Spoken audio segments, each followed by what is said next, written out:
Parce que quand on n'a pas été habitué et qu'on commence à être persécuté à cause de notre foi, beaucoup abandonnent la foi parce qu'en fait, ils ne savaient pas. Donc, je suis venu te prévenir. Si tu as dit oui à Jésus, c'est la décision la plus importante de toute ta vie. Accepter Jésus-Christ ne fait pas de nous des citoyens exemptés de peines, de tribulations et de souffrances. Mais par contre, tout au long de la marche chrétienne, nous allons avoir des peines, nous allons avoir des tribulations, nous allons avoir des blessures. Vaincre ces différentes peines, ces différentes blessures feront de nous des êtres spirituellement matures, non seulement dans le domaine spirituel, mais également dans le plan social. Dans cette vidéo, l'apôtre Ivan Castano nous enseigne avec beaucoup de lumière là-dessus. Écoutons et soyons bénis. Parce que quand on n'a pas été habitué et qu'on commence à être persécuté à cause de notre foi, beaucoup abandonnent la foi parce qu'en fait, ils ne savaient pas. Donc, je suis venu te prévenir. Si tu as dit oui à Jésus, c'est la décision la plus importante de toute ta vie. Parce que c'est la décision qui détermine ton passage de la mort spirituelle à la vie éternelle. C'est la décision qui te fait sortir de la puissance des ténèbres pour t'emmener dans le royaume de Dieu. Tu as changé de royaume. Tu n'es plus sous la tyrannie des ténèbres. Tu es dans le royaume du Fils de son amour. C'est la décision qui t'a amené à devenir, même si sur la terre on ne t'a pas donné un héritage, c'est la décision qui a emmené le Père qui t'a créé, le Dieu, le Créateur, à faire de toi un héritier de Dieu et un co-héritier avec Jésus-Christ. C'est la décision qui t'a fait sortir de la dimension d'esclave pour faire de toi un roi et un sacrificateur qui va gouverner la terre au siècle des siècles. C'est la décision qui change toute ta vie et qui garantit que tu passeras l'éternité. Non pas dans les temps de feu et de soufre, mais dans la présence de Dieu pour l'éternité. Parce que la vie ne s'arrête pas là. Donc en disant oui à Jésus, tu as pris la décision la plus importante de ta vie. Et en réalité, le jour où tu acceptes Jésus, c'est le véritable jour de ton anniversaire. Parce qu'un nouvel homme vient de naître sur la terre. Si quelqu'un est là, il dit Amen. Mais tu dois aussi comprendre que le jour où tu acceptes Jésus, accepter Jésus, même quand tu ne le veux pas, en fait, c'est une déclaration de guerre. Tu n'as pas dit je déclare la guerre, mais il faut que tu saches qu'avant d'accepter Jésus, tu appartenais à des geôliers, à des maîtres. Chacun de nous est esclave de ce qui a triomphé de lui. Il y avait des hommes forts établis sur ta vie, établis sur ta famille. On les appelle des esprits familiaux. Ils te tenaient, ils t'empêchaient de donner ta vie à Jésus. Maintenant que tu as donné ta vie à Jésus pour eux, tu es un fugitif qu'ils doivent tout faire parce que sinon ils vont se faire punir par leur maître Satan. Alors ils doivent tout faire pour essayer de te ramener à ce que tu avais vomi, de te ramener à la vaine manière de vivre que tu avais hérité de tes ancêtres, la vie de débauche, la vie de mensonge, la vie d'impudicité, la vie de dépression, la vie d'échec. Cette vie dans laquelle il n'y avait rien de bon, et tu le sais aujourd'hui, mais il y a toujours des voix qui vont tout faire pour te ramener à ce que tu avais vomi. Parce qu'il y a quelqu'un qui est en colère de ce que tu sois passé de l'autre côté. Donc il faut que tu saches que dès que tu donnes ta vie à Jésus, c'est pour ça que dès qu'on donne notre vie à Jésus, tu vas sentir qu'il va y avoir des tensions, des incompréhensions, parfois des persécutions. En fonction de la manière dont les ténèbres recouvrent ta famille et ton pays, les deux choses. Ta famille et ton pays, il faut que tu saches, que tu sois conscient. Bon, la vérité, c'est que chacun d'entre nous le sait. C'est que suivre Jésus va toujours emmener un minimum d'incompréhension. Ça, c'est incompréhension. Ça, c'est le mot gentil. Est-ce que quelqu'un est là? Si ta famille n'est pas convertie, donner ta vie à Jésus. Et pour beaucoup de nos familles, c'était mieux quand tu étais gangster. C'était mieux d'être dans les boîtes de nuit plutôt que de dire maintenant, moi je n'ai que Jésus. Oh. Si je... C'est pas... Je connais nanana, nanana. Le jour où tu dis, moi je n'ai que Jésus, les gens disent, non, non. Avant j'avais le crack, avant j'avais les femmes. Il y a des gens, moi quand je me suis converti, non, je ne dirais pas, on m'a convaincu qu'il valait mieux continuer de coucher avec les copines. On m'a dit que Dieu comprend. J'ai dit non, j'arrête. On m'a dit Dieu comprend. Il faut seulement se mettre les préservatifs. J'ai dit, hey, ma Bible dit ce que Dieu exige sur votre sanctification. Hey! y a des gens qui sont plus heureux de te voir dans la dépression, dans l'échec, dans la misère, dans l'échec. En fait, ils sont plus à l'aise avec ta ancienne vie, dont ils se plaignaient parfois, plutôt qu'avec ta nouvelle vie, juste parce que tu n'es plus comme avant.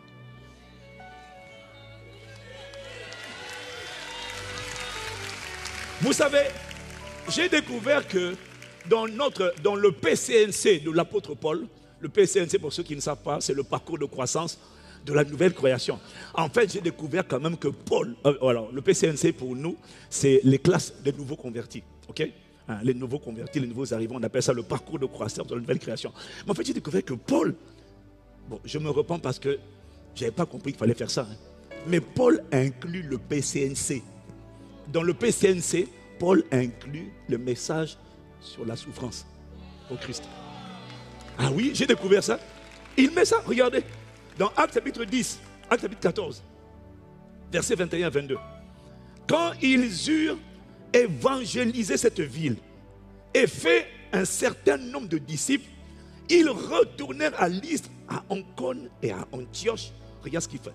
Fortifiant l'esprit des disciples, les exhortant à persévérer dans la foi et disant que c'est par beaucoup de tribulations qu'il nous faut entrer dans le royaume de Dieu. Paul disait ça aux nouveaux arrivants. Ils viennent les fortifier et puis il leur dit, les gars, tenez bon, je vous préviens déjà, il faut beaucoup de tribulations. Le mot tribulation, c'est un mot grec, mot grec qui signifie pression.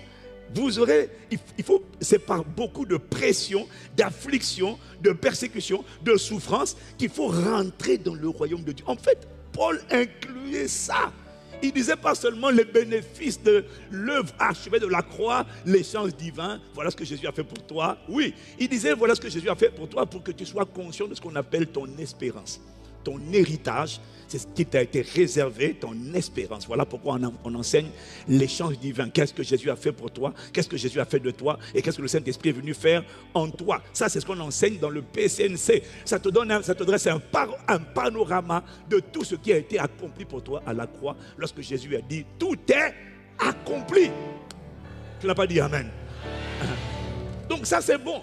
Maintenant, Paul rajoutait aussi, je dois quand même vous dire, que maintenant vous avez fait ce choix-là, vous devez savoir que c'est par beaucoup de tribulations. Donc fortifiez-vous déjà et les exhortez à persévérer dans la foi et leur disant que c'est par beaucoup de tribulations qu'il nous faut entrer dans le royaume de Dieu.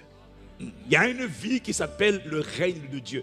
Pour rentrer dans cette vie-là, qui s'appelle le règne de Dieu, ou encore la vie de l'Esprit, la marche par l'Esprit, où le Saint-Esprit prend les rênes et gouverne. La vie, pas seulement où on va à l'église, mais la vie où on est transformé par la puissance du Saint-Esprit, on est redimensionné, on vit Christ, on manifeste Christ et on marche en nouveauté de vie pour rentrer dans cette dimension-là. Paul dit, pour arriver à la dimension où tu donnes ta vie et Christ te transforme, il faut que tu saches que tu auras des tribulations, des souffrances, des pressions, parce que le monde, la chair et le diable vont tout faire pour s'opposer à ce que le règne de Dieu, tu opères dans la dimension du règne maintenant et dans l'éternité. Est-ce que quelqu'un me suit? 2 Timothée chapitre 3, versets 11 à 12, Paul dit ceci, il dit à Timothée, « Quelle persécution n'ai-je pas supportée? Et le Seigneur m'a délivré de tout. » Oh, gloire à Dieu, parce que le Seigneur quand même délivre de tout. Ça veut dire que quelles que soient les persécutions qu'on endure, mon frère, ma soeur, il est quand même possible d'être délivré de tous et de tout. Dis Amen. Voilà, ça sera notre partage au nom de Jésus. Voilà, ça veut dire qu'il y aura des persécutions, c'est normal. Les persécutions sont là, mon frère, c'est la résistance, c'est la combativité. Ne t'inquiète pas, ton onction est faite pour ça. C'est pour ça que le Saint-Esprit est venu habiter en toi. Le Saint-Esprit n'est pas venu habiter en toi pour rien, il est venu habiter en toi. C'est celui qui est en nous est plus fort que celui qui est dans le monde. Dieu savait que le diable serait fâché. Voilà pourquoi il a dit, je viens habiter en toi moi-même et je viens te donner mes armes moi-même. Et le diable, content ou pas, il va t'encaisser. Oh, donne-moi amen. Et le Seigneur m'a délivré de toute. Oh, tous ceux qui veulent vivre pieusement. Le mot, c'est pieusement qu'il faut souligner. Tous ceux qui veulent vivre pieusement. La piété, pieusement, ça veut dire qui veulent vivre dans la crainte de Dieu, qui veulent marcher avec Dieu, qui ne veulent pas seulement prier, parler, mais qui veulent pratiquer la parole, qui veulent honorer leur Rédempteur, ceux qui veulent marcher en nouveauté de vie, manifester la vie nouvelle qu'ils ont reçue. Tous ceux-là seront persécutés. Du mot grec dioko, ça veut dire harceler, troubler, persécuter. On va vouloir les faire fuir. C'est ça que ça veut dire. C'est-à-dire qu'on va tout faire pour leur dire oh, tu n'es pas le bienvenu ici. C'est ça. La persécution, le mot persécuter a plusieurs significations. Est-ce que quelqu'un est là? Est-ce que quelqu'un est là? Donc, tu vois, je dois te dire la vérité. C'est magnifique d'accepter Jésus. C'est une vie que tu reçois qui est à l'intérieur de toi, qui te transforme de l'intérieur. Mais tout le monde ne prendra pas plaisir à voir cette transformation de l'intérieur.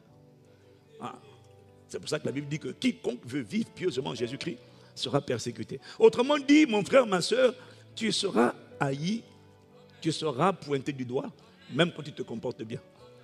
Juste parce que tu as choisi Jésus. On va te pointer du doigt. J'ai un frère qui m'a envoyé un message, qui était giflé par un collègue, alors que c'est lui le supérieur. Il a été giflé par un collègue dans son entreprise. Juste parce qu'il a osé parler de Jésus et qu'il en parle souvent. Et il y avait je crois, 10 ou 12 témoins. Et les 12 témoins n'ont pas reconnu qu'il a été giflé. Et il y en a un qui est venu lui dire, il faut juste que tu arrêtes de parler de Jésus. Et tout reviendra en ordre. Tu vois? Non, il faut que tu saches que ça va arriver. Ça va arriver. Il y a des gens qui ne t'aimeront pas. Pas parce que tu es mauvais, juste parce que tu es zélé, tu es fervent, tu es bouillant et que tu as envie de partager la bonne nouvelle. Évidemment, il ne faut pas être oppressant. Non, il ne faut pas être oppressant. Mais même quand tu vas en parler juste par la grâce de Dieu, je bénis Dieu, en tout cas Jésus fait des merveilles, Jésus change les vies. Rien que ça, rien que la mention de son nom va troubler des gens. Ce n'est pas eux.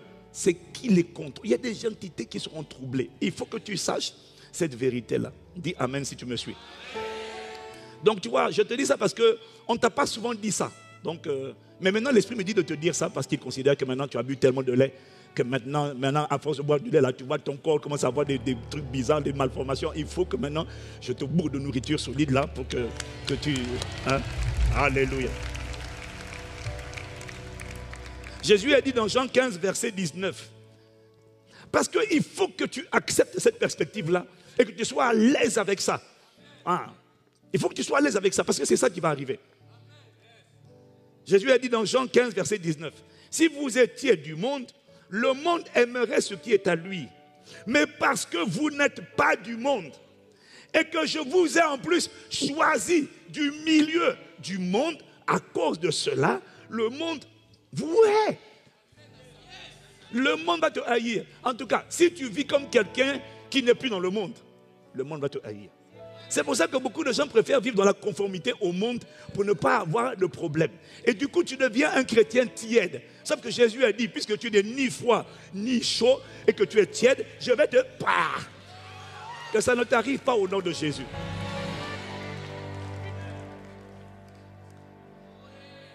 Dis Amen. Bon, autrement dit, mon frère, ma soeur, tu ne seras pas accepté partout. Tu peux être quelqu'un de génial, tu peux être quelqu'un de magnifique, mais je tiens à te dire qu'il y a certaines portes qu'on va te fermer. Parfois, tu n'as même pas besoin de dire que tu es chrétien. Mais il y a des endroits où tu vas aller, où il y a des gens qui sont dans les sciences occultes, où ils vont voir en toi une lumière, pas filante, brillante. Ils vont reconnaître une lumière. Et toi, tu ne sais pas pourquoi. Il y a des endroits où tu vas, tu postules, tu ne sais même pas pourquoi on t'a dit non. Tu es bien, tout est bon chez toi, tout est bien, parfait, le sourire, le CV, tout. Et puis on te dit non, et tu ne sais pas pourquoi. Et des fois, c'est pour ça que quand on te dit non, ne pleure pas. Tu ne pleures pas. Tu ne sais pas pourquoi. Ma Bible dit dans Jean 3, versets 19 à 20. Ma Bible dit dans Jean 3, versets 19 à 20, et ce jugement, c'est que la lumière étant venue dans le monde, les hommes ont préféré les ténèbres à la lumière, parce que leurs œuvres étaient mauvaises. Car quiconque fait le mal, il déteste la lumière et ne vient point à la lumière de peur que ses œuvres ne soient dévoilées. Il y a des entreprises qui vont te rejeter parce que toi là, on dirait que tu as une lumière qu'on ne maîtrise pas. Ils ont peur que tu viennes gâter leur business. Ils ont peur que tu viennes amener leur lumière. Ils ont peur que tu viennes fâcher leur divinité satanique. Ils ont peur que tu viennes prier. Ils ont peur que tu pries en langue. Ils ont peur que quand tu pries en langue, leurs démons se fâchent contre eux et les tabassent. Donc, comme ils ont fait à Gadara, quand Jésus est venu à Gadara et qu'il a guéri le démoniaque de Gadara, il vient de guérir un homme qui est prisonnier depuis des années, on ne sait pas combien. Au lieu de dire Jésus reste dans la ville, la Bible dit que les habitants de Gadara ont supplié Jésus de quitter leur ville. Il vient guérir quelqu'un qui est possédé de la folie depuis des années. Il vient le guérir et puis il dit non, ne viens pas ici. Pourquoi? Il ne faut pas que l'esprit du territoire se fâche contre nous. Ils ne savent pas que le Jésus là est capable de tous les libérer, est capable de mater les esprits du territoire si seulement il leur donne leur vie. Mais comme ils ne savent pas, Satan règne par la terreur. Des voix leur disent, si Jésus là, si tu pries encore, tu vas voir, il y a des gens qu'on a menacés, intimidés dans les songes, dans la vérité, juste parce qu'ils priaient. Même quand tu ne pries pas à haute voix, même quand tu pries en langue, tu pries à voix basse. Tu déranges. Je vous ai raconté l'histoire de ce SDF qu'une sœur, une famille d'impact a pris. Ils ont évangélisé. Il est venu à la famille d'impact. Et puis, pendant la famille d'impact, ils étaient en train de prier. Le SDF il a dit, mes commandants me disent qu'ils sont dérangés par votre prière. Mes commandants, il appelle mes commandants. Le SDF les appelle mes commandants.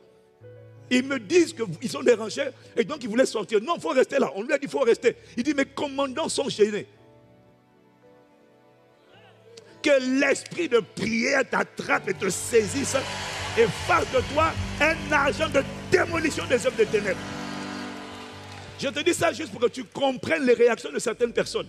Il y a des gens à ton contact, ils seront irritables, nerveux. Tout le monde ne va pas t'accueillir les bras ouverts. Il y a des gens qui sont dans les ténèbres. Il y en a qui veulent la lumière, mais il y en a d'autres qui ne veulent pas la lumière. Ils préfèrent rester dans les ténèbres. Les ténèbres, là, ça leur amène leur business, ça leur amène leur argent, ça leur amène les trucs. Et si tu viens, que les ténèbres sont bons, regarde la dame l'esprit que Paul a chassé, l'esprit de Python. Quand Paul a chassé l'esprit de Python, le business de tous les gars a été démoli. Ils ne veulent pas que... Ils disent ça, c'est notre prospérité. Ils veulent plus l'argent que Jésus. Au lieu de dire, ce qui s'est passé là, on veut ça. Non, il dit non. Il a attaqué, il a compromis le business de Diane, la déesse des Éphésiens. Donc on doit être conscient, les amis. On n'a pas besoin d'être méchant, mauvais, bizarre pour être persécuté. On a juste besoin de transporter Jésus, de marcher en nouveauté de vie, de renoncer au monde. Et quand tu renonces au monde, tu dis je ne vais plus en boîte de nuit, on va tout trouver bizarre. Et tes parents vont devenir inquiets. Je me préserve. Toute la famille maintenant est inquiète. Maintenant le mari là, ça va venir comment? Maintenant, si tu ne touches pas, tu ne goûtes pas avant le mariage, comment tu sauras que c'est bon? Tu dois leur dire, Dieu a goûté avant moi. Mais Jésus a goûté avant moi, s'il a prouvé. Mais un pour un, il faut, c'est-à-dire que non, même les parents, la famille met la pression. Il faut coucher. Mais non, je ne couche pas. Parce que tu te dis de ne pas coucher, on va te mettre des bâtons dans les roues. Donc, en fonction du niveau des ténèbres qui restent dans ta famille. Parfois, les ténèbres ne sont pas dans la famille. Donc, toi, ta conversion, ça va aller. Mais quand les ténèbres sont dans le territoire, tu seras quand même combattu. Est-ce que quelqu'un me suit? Dans ta famille, si tout le monde est chrétien, ça sera une bonne nouvelle. Mais quand dans le territoire, l'évangile ne s'est pas encore propagé dans les pays arabo-musulmans, en Chine, tu ne peux pas manifester ta foi publiquement. Donc même si ta famille est convertie, gloire à Dieu, mais les esprits du territoire vont combattre. Alors qu'il n'y a pas de méchanceté, il n'y a aucune violence. Non, ce sont des gens qui ont renoncé au péché, qui ont renoncé à l'iniquité, mais à cause de ça, ils seront combattus. Alors je viens te préparer. Je viens te préparer parce que ça va arriver. Bon, à beaucoup d'entre nous, c'est déjà arrivé. Qui a déjà été incompris, pointé du doigt à cause de sa foi? Parce que tu as donné ta vie à Jésus. Lève bien la main, lève bien la main. Hein, tu vois, regarde, la plupart d'entre nous. Waouh! La plupart d'entre nous. Les deux pieds. Waouh! Acclame Jésus, acclame Jésus. Hein. Hein. Maintenant, tu vois, le fait que tu sois là ce matin quand même. Bon, comme tu es assis, c'est un peu douteux. Mais sinon, ceux qui sont debout, et tu es là, ça veut dire que tu es content d'être là. Tu es content d'appartenir à Jésus et que tu n'as pas honte de l'évangile.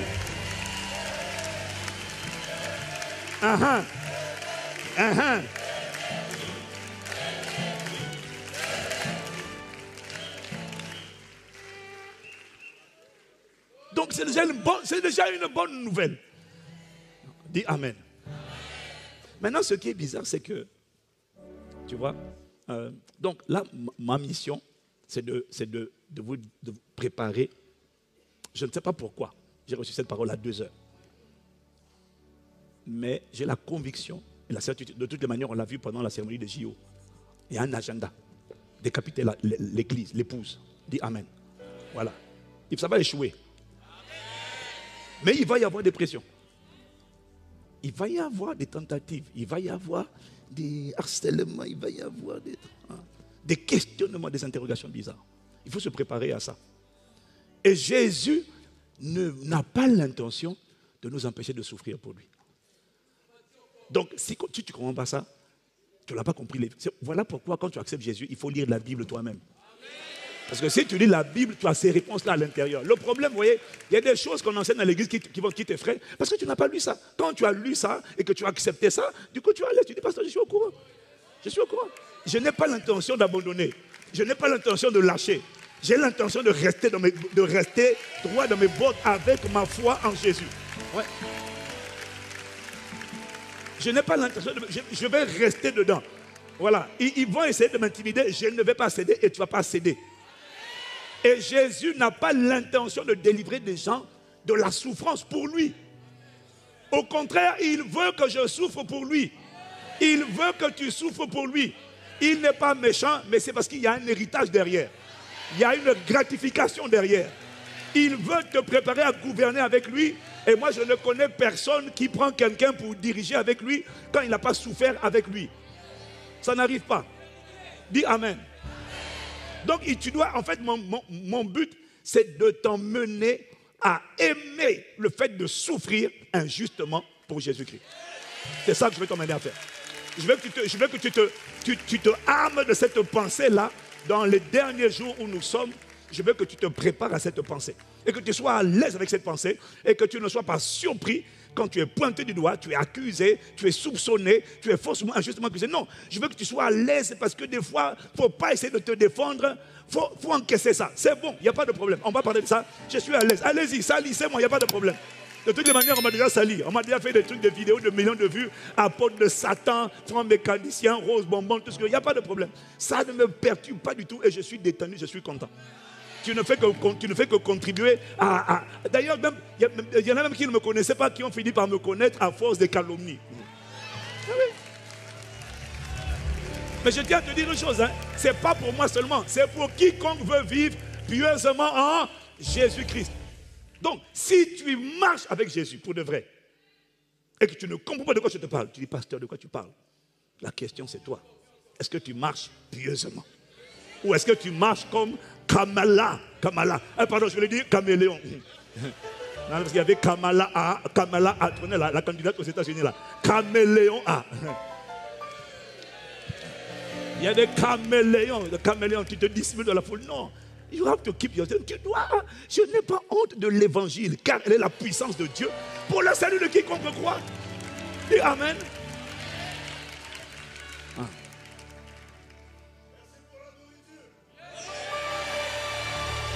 C'est ça même. Acclame Jésus. Oh.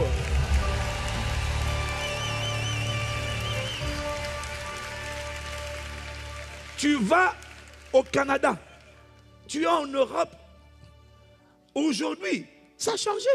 Parce que hier, on assumait l'héritage chrétien, la civilisation. Aujourd'hui, on est en train de mettre la civilisation chrétienne dehors. Donc, du coup, c'est subtil. Tu vois, hier, il y a quelqu'un qui m'a dit, shine là. quelqu'un m'a dit, hey, non, on ne dit pas tout. Il m'a dit, mais c'est extraordinaire d'avoir une plateforme où il y a des chrétiens où on peut parler de Jésus. Parce qu'il m'a dit, moi j'étais à une plateforme où il y a des chrétiens, il n'y a pas eu un seul mot. Une seule fois, on n'a pas mentionné Jésus. Une seule fois. Parce que, faut pas déranger les gens. On préfère mentionner d'ailleurs d'autres noms, hein. Mais Jésus, c'est le nom qui dérange. Je vous aurais montré une vidéo, comment envoyer un appareil aux États-Unis où tu peux mettre... Ah oui, c'est ça, non? Hein? Vous avez vu la vidéo? Je me rappelle plus. En fait, quand tu veux, quand c'est Jésus, ça bug. Ça bug. Jésus ne veut pas m'épargner la souffrance pour lui. De toutes les manières, dans la vie, tu vas souffrir. Tout le monde souffre. Dès que tu nais, dès que tu sors du ventre, de toute façon, tu souffres. Voilà, tout le monde pleure. C'est pour ça que c'est la souffrance quand tu pleures. Quand l'enfant pleure, c'est parce qu'il sait qu'il est dans un monde de souffrance. Il était tranquille, elle était tranquille dans le ventre. Maintenant que tu sors, c'est normal. L'enfant s'expande. Et puis il souffre. Il souffre. Mais moi, je préfère souffrir pour Jésus. Actes chapitre 9, verset 16. Regarde ce que le Seigneur dit à propos de Paul. Il dit, et je lui montrerai tout ce qu'il doit souffrir pour mon nom. Donc, il n'a pas l'intention de m'épargner la souffrance. Il veut que je souffre avec lui. 2 Timothée 2, verset 12, version Darby. Il est écrit, si nous souffrons, d'autres versions disent si nous persévérons. Mais ça veut dire si nous endurons, si nous tenons ferme, si nous souffrons, il y a une promesse. Nous régnerons aussi avec lui. Et si nous le réunions, lui aussi nous réunira. Tu vois, ça c'est le verset 12. C'est le verset 12. Maintenant au verset 14, il dit, rappelle ces choses.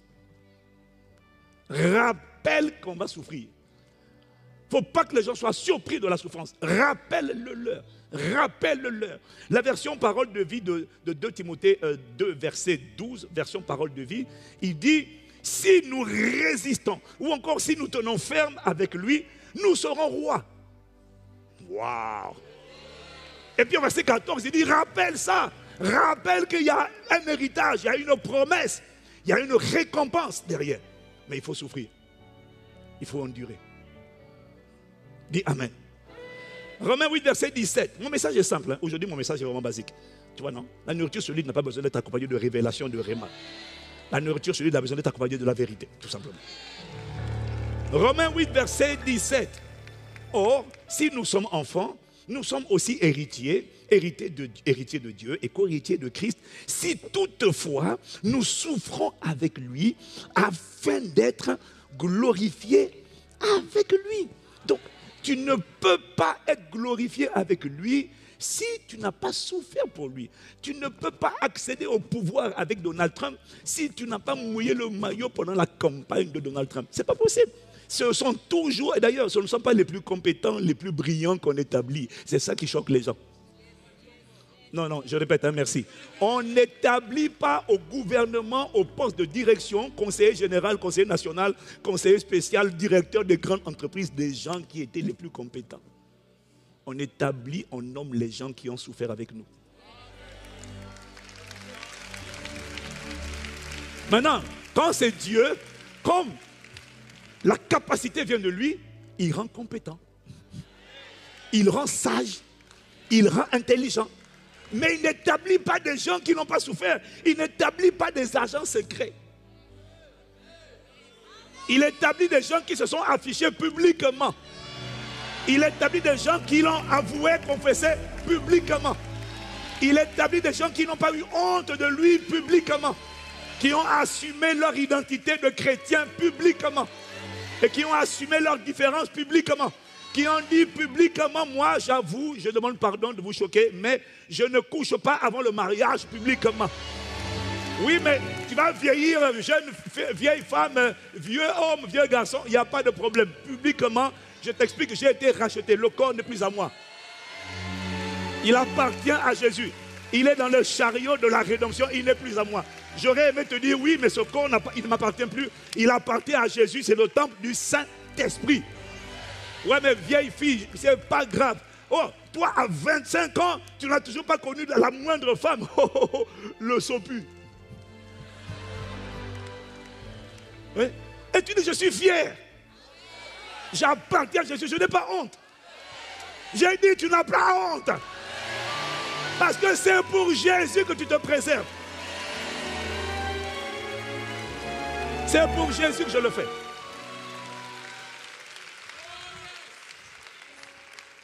On ne cherche pas la mode. On ne cherche pas la tendance du moment. Ça, c'est dans le monde qu'on cherche la tendance. Nous, on cherche la parole et l'obéissance à la parole de Dieu. C'est tout. Je n'ai pas honte de ça. Quelqu'un me dit amen. Je n'ai pas honte. Je suis fier de ça. Voilà. Tu peux me critiquer comme tu veux, ça m'est égal. D'ailleurs, il y en a qui ont pris des vidéos, il y en a qui ont pris ma vidéo où je suis en train de parler de l'esprit missionnaire. J'assume ce message. Où que tu sois, tu es un missionnaire tu es un missionnaire un missionnaire en mission d'infiltration et d'impact dans ta génération. Tu es le sel de la terre, la lumière du monde et tu es censé influencer ta génération. Avec ton bon caractère, avec tes bonnes œuvres. Et c'est ça. Voilà. Tout le monde fume, tu te préserves, tu ne fumes pas. Tout le monde couche, tu dis je ne couche pas. Tout le monde vole, tu dis je refuse de voler. C'est ça mes standards. Ouais.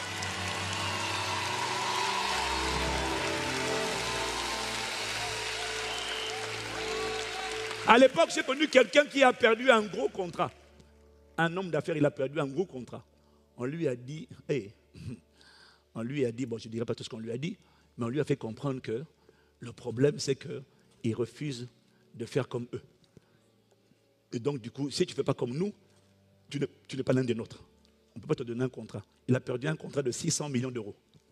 Ce n'est pas 6 000 euros. 600 millions d'euros. Il a pleuré. Et puis il me dit, est-ce que j'aurais dû accepter? Il m'a dit, est-ce que j'aurais dû accepter, signer, et puis après revenir sur mon engagement? Le problème, c'est que quand tu signes, ce n'est pas avec un stylo, c'est avec ton sang. C'est un pacte, tu dois signer avec le sang. Et quand c'est le sang, tu as engagé ta vie et ta famille. Alors dis-moi, quelle est la valeur de ta vie? Quelle est la valeur?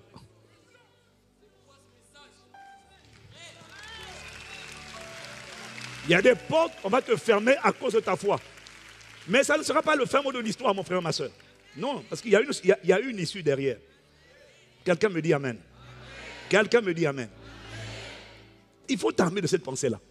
Dans Romains chapitre 8, au verset 18. Moi, j'aime ça. Paul dit, j'estime que les souffrances du temps présent ne sauraient être comparées à la gloire à venir qui sera révélée pour nous. C'est pour ça que je souffre. Il y a une gloire à venir qui sera révélée. Cette gloire à venir là, c'est ça qu'on appelle l'espérance. L'espérance, c'est la vie après la mort, mon frère. Quel que soit ce que tu as sur cette terre-là, ça va durer quoi? 80, 90 ans? Ça, c'est quoi par rapport à l'infini? L'éternité. Il y a une vie qui nous attend. Il y a un agenda, il y a un héritage. Il y a une royauté.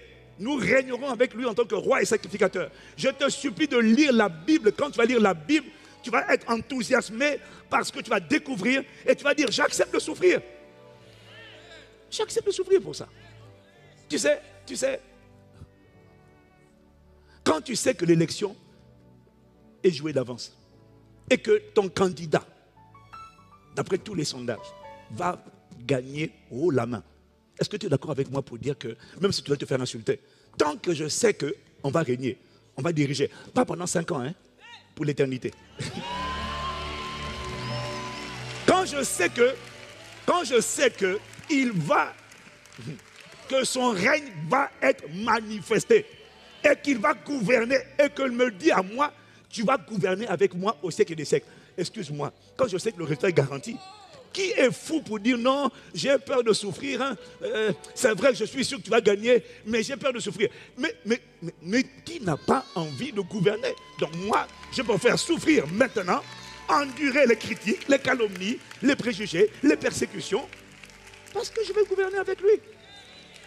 Parce que j'ai été créé pour gouverner. Voilà pourquoi tu es mal à l'aise quand tu es écrasé. Voilà pourquoi tu es mal à l'aise quand tu es oppressé. Parce que tu sais, en intérieur de toi, ton esprit a été créé pour dominer. Tu n'as pas été créé pour être dominé. Voilà pourquoi tu es mal à l'aise quand tu es tenu par le péché, tenu par l'iniquité, tenu par la masturbation, tenu par la pornographie. Voilà pourquoi tu es mal à l'aise quand tu es tenu par la peur. Ça t'humilie.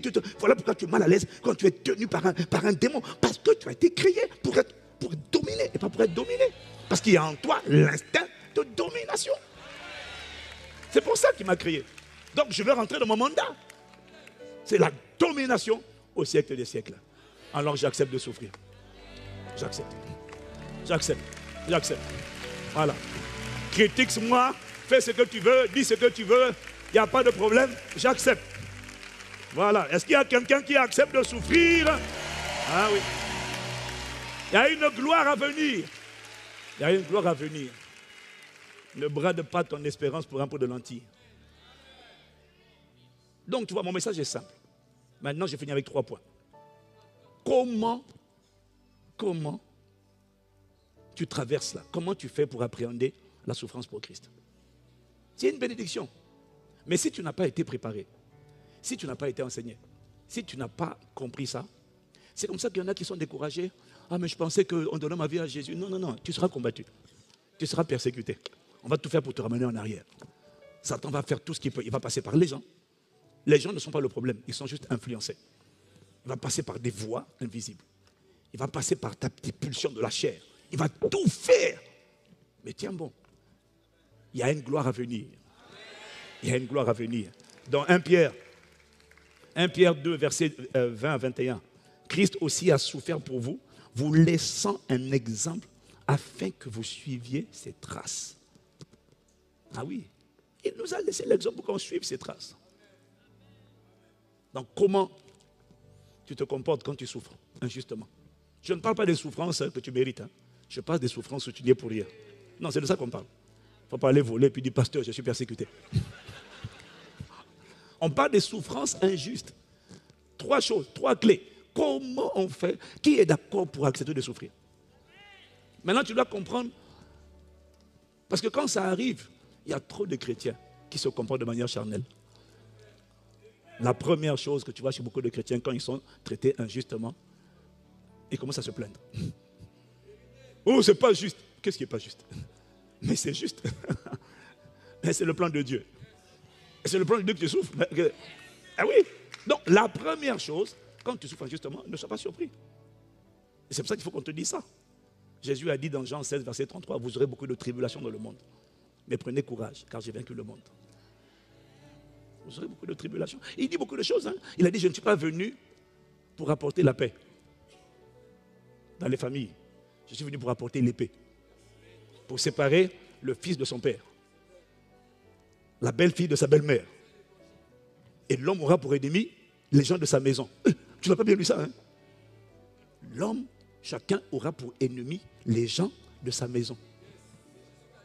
C'est Jésus qui a dit. Il faut mettre la référence. Hein? Je ne suis pas venu pour apporter la paix. Donc je suis venu pour séparer.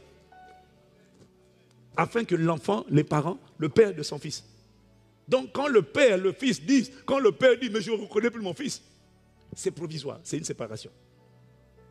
Ce n'est pas permanent. Mais quand il s'agit de lui, il faut que ton choix soit tout entier. Voilà. Maintenant, quand tu acceptes, parce que si tu dis à cause de mon père, je ne suis pas Jésus, donc Jésus dit, ok, celui qui veut venir à moi doit être prêt à abandonner son père, sa mère, ses frères, ses soeurs. Si tu ne fais pas ça, tu n'es pas digne de moi. Mais la vérité, c'est que ce n'est jamais permanent. C'est toujours provisoire. C'est toujours provisoire. Quelqu'un dit Amen. 1 Pierre 4, verset 12 et verset 16. Bien-aimés, ne soyez pas surpris comme d'une chose étrange qui vous arrive, de la fournaise qui est au milieu de vous pour vous éprouver. Ne soyez pas surpris. Voilà. Il ne faut pas être surpris. Verset 16. Mais si quelqu'un souffre comme chrétien, qu'il n'en ait point honte, et que plutôt il rende gloire à Dieu à cause de ce nom. Refuse d'avoir honte d'être reconnu comme enfant de Dieu. Amen. Mais deuxième chose, c'est là le piège maintenant.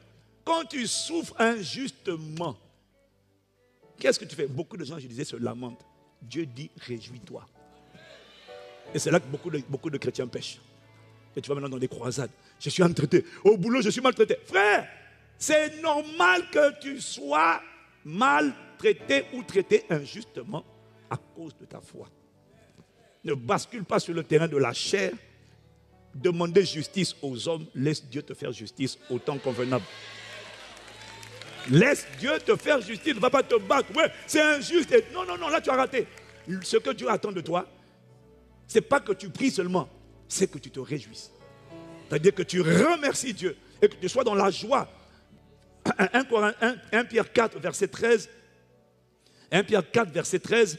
Tu vois, le verset 12 disait, ne soyez pas surpris. Mais le verset 13 dit, réjouissez-vous au contraire de la part que vous avez aux souffrances de Christ, afin que vous soyez aussi dans la joie et dans l'allégresse lorsque sa gloire apparaîtra. Bien aimé, il y a un jour où sa gloire va apparaître. Donc, quand tu souffres injustement, ne te lamente pas, ne te plains pas, réjouis-toi, fais la fête, sois content, parce que si tu ne te réjouis pas, l'amertume va te piquer, la tristesse va te piquer, la tristesse va te mener au dégoût, jusqu'à la dépression, et tu risques d'être arrêté. Moi, je ne comprends pas les chrétiens au travail, tu es oppressé, tu es malmené, on te traite ton patron, ton supérieur ou ta supérieure ou ton supérieur te traite mal.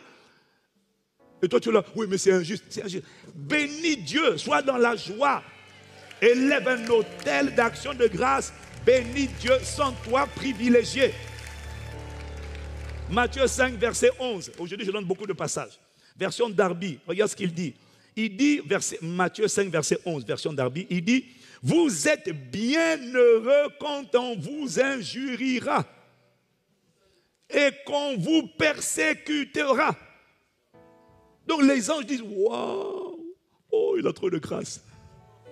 Il est béni, oui. Et qu'on vous persécutera, et qu'on dira, en mentant, c'est-à-dire que c'est des mensonges, toute espèce de mal contre vous à cause de moi. Le ciel te décrit comme bienheureux. Le grec, c'est makarios. La version anglaise dit blessed. C'est ce qui est traduit par béni. Et tu dis, non, c'est une malédiction. Non, Dieu dit, tu es béni. Les anges disent, waouh. Verset 12. Réjouissez-vous. Moi, j'aime bien la répétition. Réjouissez-vous, oui, et tressaillez de joie. Oh. Réjouissez-vous. Il dit des fois la même chose. Réjouis-toi. Et deuxièmement, dis yes, yes, yes. Oh, yes. Oh, yes. Hein? On cite ton nom injustement. On dit que ce que tu n'as pas fait, tu as fait. Ce que tu n'as pas dit, tu as dit. Ce que tu as fait, on a tordu le sens. Il dit, dis avec moi, yes. Ah ouais. Sois dans la joie. Regarde comment le silence a disparu, hein, tu vois. Parce que là, maintenant, on est passé dans le solide. Hein? Ouais. Et comment on fait ça? On rend grâce. On rend grâce. Si quelqu'un commence à sortir ton nom, calomnier ton nom, insulter ton nom, et que tu bascules dans la dépression, tu viens de montrer à Satan ta vulnérabilité. Tu viens de montrer à Satan comment il peut t'atteindre. Tu viens de donner à Satan la formule pour te désactiver, enlever le fruit de l'esprit, enlever l'amour de Dieu, enlever la joie de Dieu. Tu viens de montrer à Satan, tu viens de donner à Satan la télécommande pour te contrôler. Tiens, jamais. Tu viens de donner à quelqu'un la télécommande. Donc il sait que s'il parle comme ça, tu vas t'énerver. Ah non, mon ami. Non. Je dis toujours à mes enfants, hein, j'ai toujours dit aux jeunes, j'ai dit à mes enfants, quand quelqu'un t'injurie, dis tu es moche, rigole, ne pleure jamais, rigole. Rigole. Tu as une sale tête, tu es grosse. Tu dis, ça se voit que tu as un problème de vue. Tu vois, non, je vais t'acheter des lunettes. Je suis une créature si merveilleuse et mon âme le reconnaît bien. Et toi, tu me dis, je suis un chef-d'œuvre de Dieu. Ouais. Même quand j'ai bouton, je suis mignon et mignonne. Je ne suis pas un corps, je suis un esprit. Il faut te saturer de la vérité. Ne pleure jamais parce que quelqu'un te rabaisse. Jamais tu fais ça. Il faut activer. Tu vois. Comment on fait pour se réjouir? On se réjouit. Comment on fait? On danse. Oui. Tu chantes. L'heure de la victoire et de la vérité a sonné dans mon cœur, que Jésus soit loué. l'heure de la victoire et de la vérité a sonné dans mon cœur.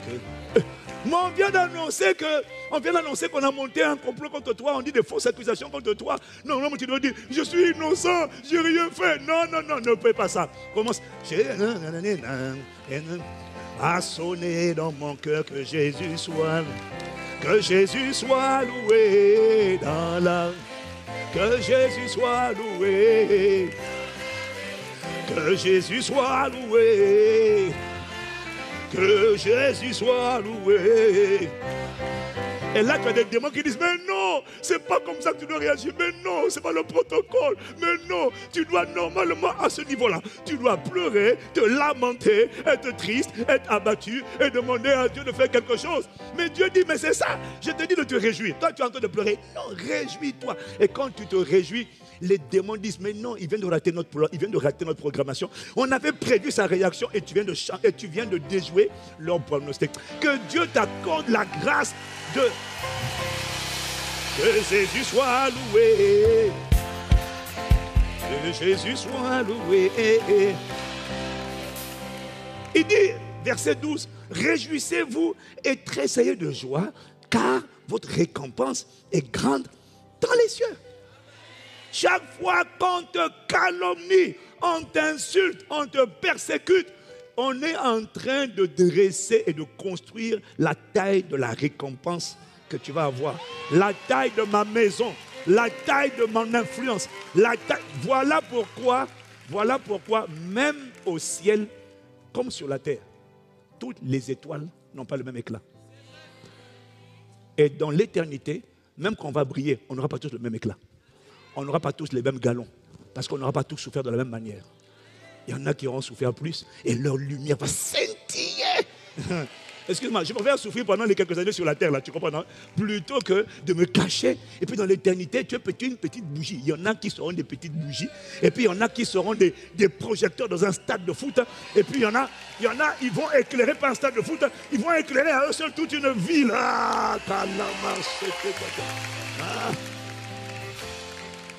Alors à cause de la conscience de la gloire à venir, excuse-moi de te dire, je refuse de me lamenter. Tu vois? Parce que naturellement, c'est pas grave quand tu es touché sur le coup. Mais quand tu te sens touché par l'injustice, parce qu'il n'y a personne qui aime naturellement l'injustice, engage le protocole d'action de grâce et commence à louer Dieu et commence à tressaillir. Quand tu commences à faire ça, même quand tu ne le sens pas, à un moment donné, la joie va commencer à naître dans ton cœur. Oui. Donc tu fabriques la joie. En fait, la joie est en toi. Mais pour la faire sortir, il faut commencer à louer. Hein? Et c'est comme ça. Tu commences à louer. Voilà pourquoi il ne faut pas te taire. Il ne faut pas laisser le silence. Il faut engager. Tu refuses que ton âme soit abattue à cause de ce que tu traverses. Et quand tu fais ça là, tu actives la présence de Dieu. Tu fais sortir la joie de Dieu en toi. Le Saint-Esprit vient te fortifier. Et quand le Saint-Esprit vient te fortifier, il vient te remplir, te conduire et te revêtir. Et soudainement, il devient capable de te conduire dans les choix que tu dois faire et les décisions que tu dois prendre. Parce que si le Saint-Esprit ne te fortifie pas, tu vas prendre des décisions et des comportements charnels. Et tu vas enfoncer encore ta vie, enfoncer ton témoignage, tu vas te discréditer. Et puis on va voir quelqu'un qui était chrétien, qui est en train d'agir comme un païen, en train de pleurer, en train de faire la dépression. La dépression n'est pas une fatalité. La dépression est là parce que tu n'as pas choisi d'appliquer une loi.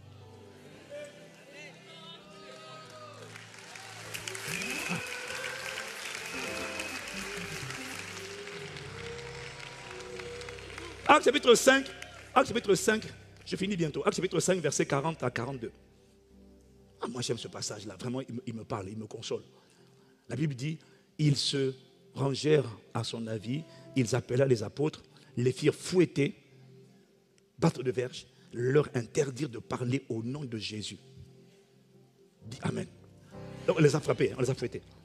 Les apôtres quittèrent le Sanhédrin, joyeux d'avoir été jugés dignes d'être maltraités.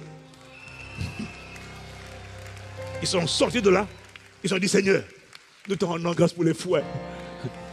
Nous, notre génération, là, on allait taper dépression. J'ai été frappé justement, Seigneur, c'est injuste. Regardez les médias, regardez la télévision, regardez, j'ai suivi. Il dit, laisse les médias, laisse la télé, laisse les caméras, arrête de te lamenter. Ils sont sortis de là joyeux d'avoir été jugés dignes d'être maltraités pour le nom de Jésus. Et maintenant, regarde ce qui me choque la suite.